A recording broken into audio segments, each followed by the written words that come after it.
Yo, what's good, my people? It's your boy, Big Chris, aka the Compton Animator, and I'm here to give you another WWE Raw review. So tonight we're reviewing WWE Raw for January 20th, 2014. And tonight's show, it kicks off with the Authority already in the ring, and they're basically standing there to introduce Batista.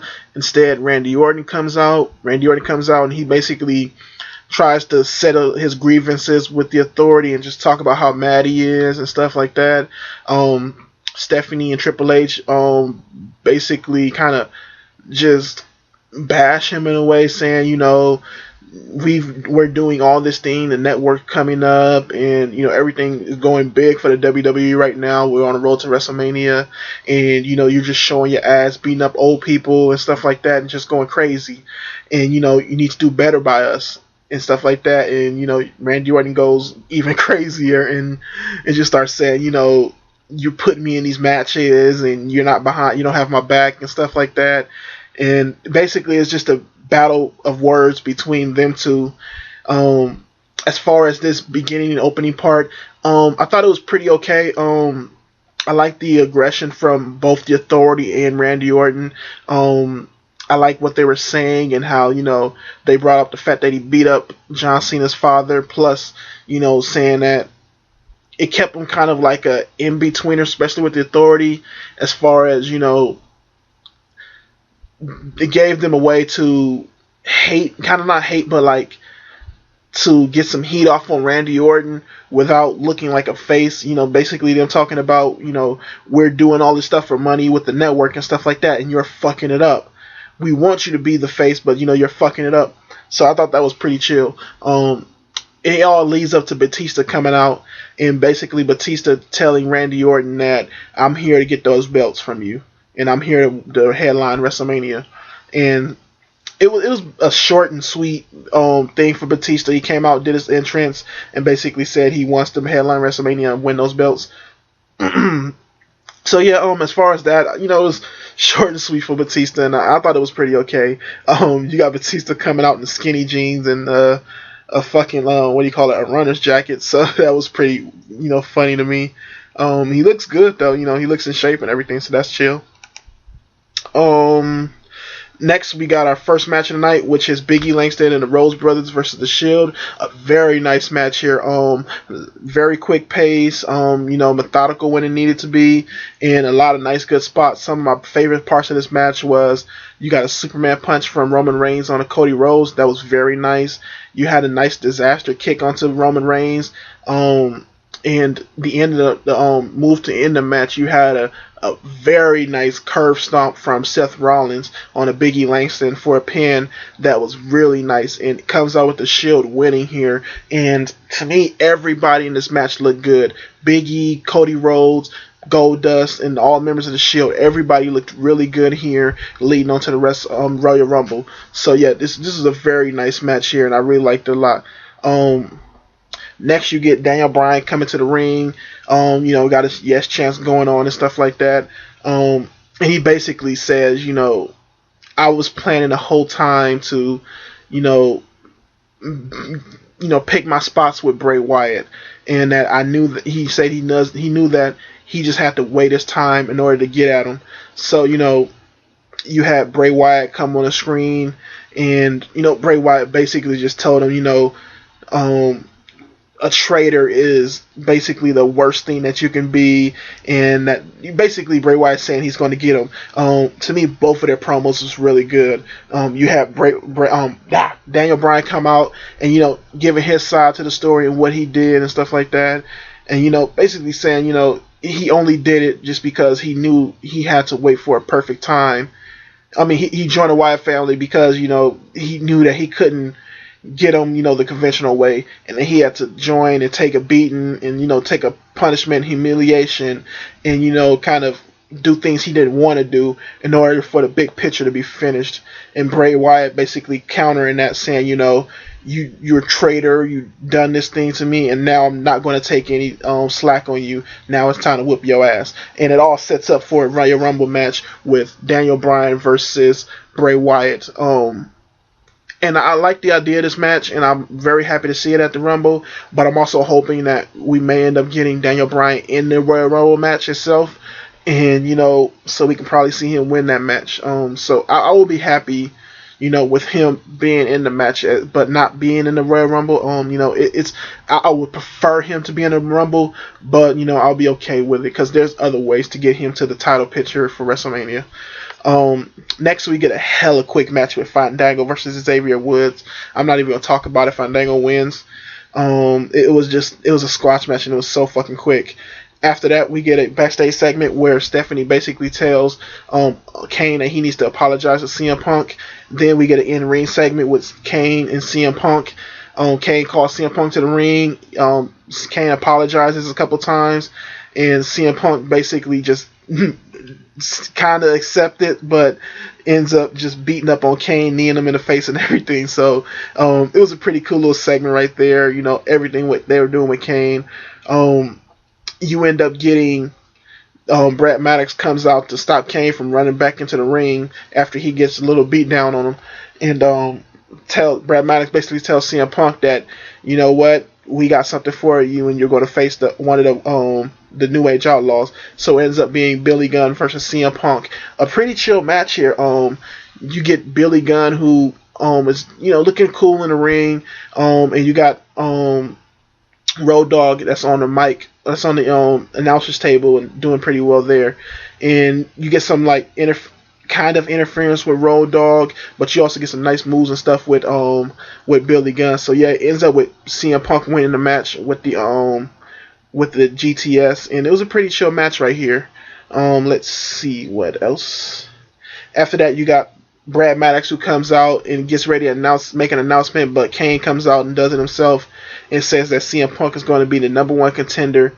I mean, not number one contender, but it's going to be the number one entry into the Royal Rumble. So CM Punk is kind of shocked by that, but we all know CM Punk can do it if he wanted to. Next, we get a match with Alberto Del Rio and Rey Mysterio. A pretty aggressive match here. At first, like I've been saying in my last few reviews, I'm kind of tired of seeing Del Rio and Rey Mysterio go against each other. But, after you get past the bullshit of just them being in matches against each other, you get to see that these two still do work together well. And you got a nice aggressive match here.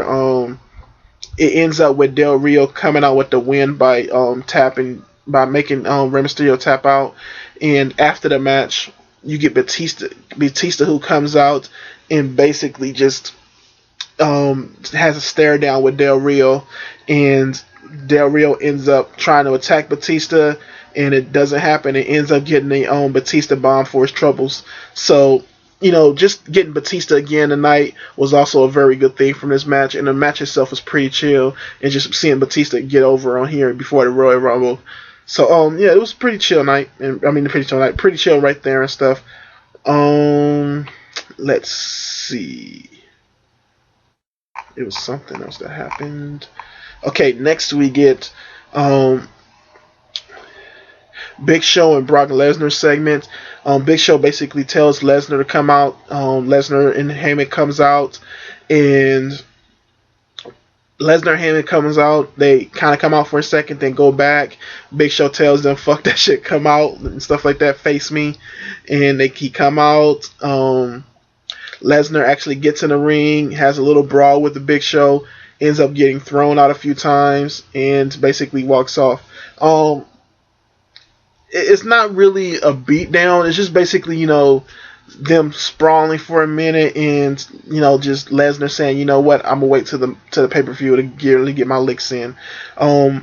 Okay segment, not really too much to it, but I think it could have been a lot more here. We could have got a bigger brawl between them two, but I think they just wanted to hype up Big Show more here. So like I said, it was an okay segment here. Next we get AJ Lee and Tamina versus the Funkadactyls. Before this, they show something that happened on the app where AJ Lee is celebrating being the longest reigning Divas champion. And I think she's realizing that nobody came.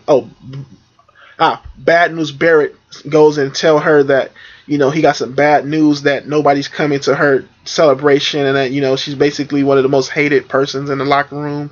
And she tries to I think one of the commentators, the backstage commentators try to ask her a question, and she tries to hit him with the cake, and ends up hitting Tamina instead. So yeah, you get that. It was a pretty chill little segment right there, and the match itself with AJ Lee and Tamina versus the Funkadactyls was pretty okay. He ends up getting with the Funkadactyls coming out with the win by Naomi rolling up AJ Lee. It was a chill little match here. You know, Naomi can wrestle, AJ Lee can wrestle, Tamina can wrestle. So, you know, you had some good moves between Tamina and Naomi, but just this match never broke out of the gate. It just needed more time. I mean, you could tell that there was a lot more to this. It just didn't have the time that it needed. So, next we get, also on the night they did, a Martin Luther King tribute and a Mae Young tribute that were pretty chill. Next, we get a match with the Usos and Luke Harper. I mean, the Usos versus the Wyatt family, Luke Harper, Eric Rowan. A very aggressive match here. A lot of brawling in this match. A lot of hits and stuff with every one of the guys. Towards the end of the match, you get Bray Wyatt, who comes onto the mic and basically asking them, "Are they entertained?" type of thing, and this is what they wanted and stuff, and basically just clowning the Usos on a mic during the match. And even closer towards the end of the match, while Bray Wyatt's distracted, you get Daniel Bryan, who runs out to the ring and basically attacks Bray Wyatt, and the Usos use that distraction for a roll-up pin. And you got those three guys, the Usos and Bryan kind of like, you know, celebrating their way towards the back, and while the Wyatt family are looking kind of like, fuck, this just happened again, now it's time to get our revenge. So, you know, a pretty good segment right here, a pretty good match. I liked everything that happened in this match. It was very aggressive. So yeah, it was just pretty chill right here. Let me see, are we missing anything tonight? Next we get Kofi Kingston versus Randy Orton. An okay match here. It was only like 5 or so minutes long, but it ended up ending in a no disqualification because John Cena ends up running to the ring. During the whole night, they've been showing a camera in the back that's supposed to show John Cena coming to the arena, and it was set up by Triple H saying, you know, telling Randy Orton that, you know, look at this camera, and this is where John Cena will be coming. So the match with Kofi Kingston and Randy Orton ends by DQ. They show the camera. It ends by DQ because John Cena runs to the ring and attacks Randy Orton. He goes to attack him, and all through the crowd and all the way into the back where Randy Orton ends up hopping in somebody's car. We don't know if he stole it or he just hopped in somebody's car and told him to drive off. And John Cena comes back to the ring from the outside and basically cheers. So, as far as that segment goes, it was an okay match with Kofi Kingston, and the end segment was kind of flat, but it will suffice for what it needed to be. There's not a lot more that you can do with this John Cena and Randy Orton match and just building it up. It had as much build up as you can give it. You just got to play it by the paces right now. So, as far as the whole night goes, I liked a lot of the night. I liked a lot of the matches. I liked a lot of the promo segments. Some of the parts that fell flat was the main event stuff with John Cena, Randy Orton. The match with him and Randy Orton and Kofi Kingston was only okay. The Divas segment was kind of just didn't give enough time. That Fandango and what's the name match was basically filler and stuff. But to say totally like to put the whole show in perspective, I would give it a B, a straight B. I thought it was a pretty chill show.